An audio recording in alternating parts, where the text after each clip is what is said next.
दिल्ली विधानसभा चुनाव को लेकर तमाम चैनलों पर एग्जिट पोल्स के सहारे की गई भविष्यवाणियों पर यकीन करें तो दिल्ली में बीजेपी सरकार बनाने जा रही है। हालांकि ये भविष्यवाणी कितनी सही और सटीक होगी इसकी गारंटी कोई नहीं देगा, वो भी नहीं जो इसके कर्ता धर्ता है, क्योंकि अतीत में ऐसी भविष्यवाणियां गलत भी साबित हुई हैं और इनकी विश्वसनीयता पर भी सवाल उठ चुके हैं।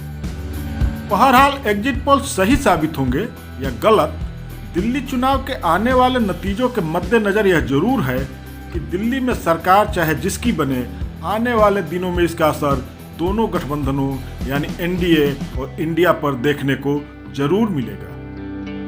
और बिहार की राजनीति में भी जहां साल के उत्तरार्ध में विधानसभा चुनाव होना है, यानी दिल्ली का इलेक्शन इफेक्ट बिहार की सियासत को भी प्रभावित करेगा और कमोबेश देश की राजनीति को भी।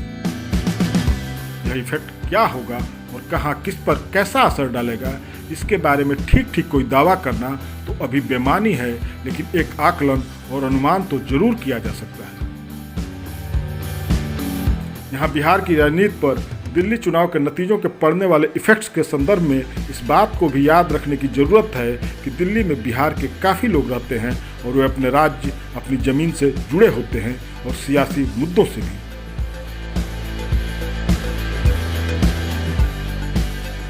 तो सबसे पहले बात दिल्ली में सत्तारूढ़ आम आदमी पार्टी की करते हैं।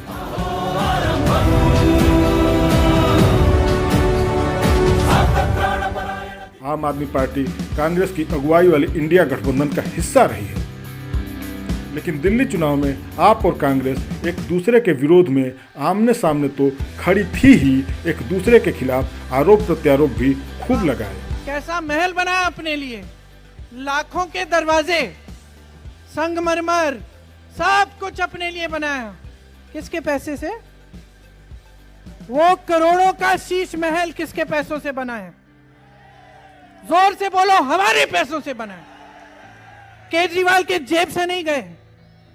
आप जो मीडिया में इश्तिहार, ऐसे में अगर आम आदमी पार्टी फिर से सत्ता में आती है तो इंडिया गठबंधन की आंतरिक खींचतान तेज हो जाएगी और निश्चित रूप से कांग्रेस की पकड़ गठबंधन पर कमजोर होगी, क्योंकि महाराष्ट्र चुनाव के बाद से ही इंडिया गठबंधन में कांग्रेस के नेतृत्व को लेकर छोटे बड़े कई दलों के सुर बदलने लगे थे। यहाँ उल्लेखनीय बात यह भी है कि कभी इंडिया गठबंधन का हिस्सा रही तृणमूल कांग्रेस और गठबंधन में शामिल सपा और आरजेडी जैसी पार्टियां दिल्ली चुनाव में अरविंद केजरीवाल की आप के सपोर्ट में थी। ऐसे में अगर आम आदमी पार्टी दिल्ली जीतती है तो कांग्रेस की हैसियत इंडिया गठबंधन में कमजोर होगी और हो सकता है वह अलग थलग पड़ जाए, जिसका असर बिहार की सियासत पर भी देखने को मिल सकता है और चुनाव के दौरान टिकट बंटवारे में भी। हो सकता है सीटों की दावेदारी को लेकर इंडिया गठबंधन में कांग्रेस को वो तरजीह न मिले जिसकी वह उम्मीद लगाए बैठी है।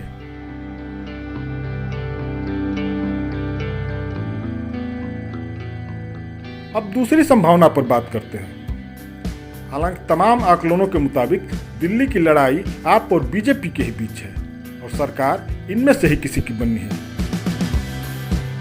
फिर भी अगर कांग्रेस दिल्ली की सत्ता में आती है तो ऐसा इसलिए कि सियासत संभावनाओं का खेल है और यहाँ चुनावी बिसात पर बाजी संभावनाओं और उम्मीदों पर ही लगाई जाती है। जनता का जोर और जनता पर जादू चलता है तो करिश्मे भी हो ही जाते हैं। बहरहाल अगर दिल्ली में कांग्रेस सरकार बनाती है या उसके सीटों की संख्या उस निर्णायक भूमिका में पहुंचती है कि बगैर उसके समर्थन के सरकार न बने, तब भी इंडिया गठबंधन में उसकी पकड़ मजबूत होगी और स्वीकार्यता भी बढ़ेगी।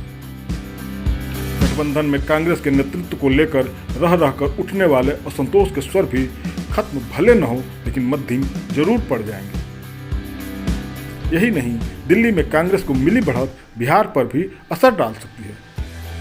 वो आरजेडी से ज़्यादा सीटों की डिमांड कर सकती है। बिहार कांग्रेस ऐसा चाहती भी है।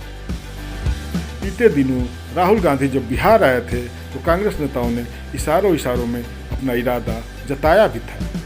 यहाँ जितने साथी हैं सब उम्मीद करते हैं कि संगठन को ताकत दिलाने का आप काम करिएगा।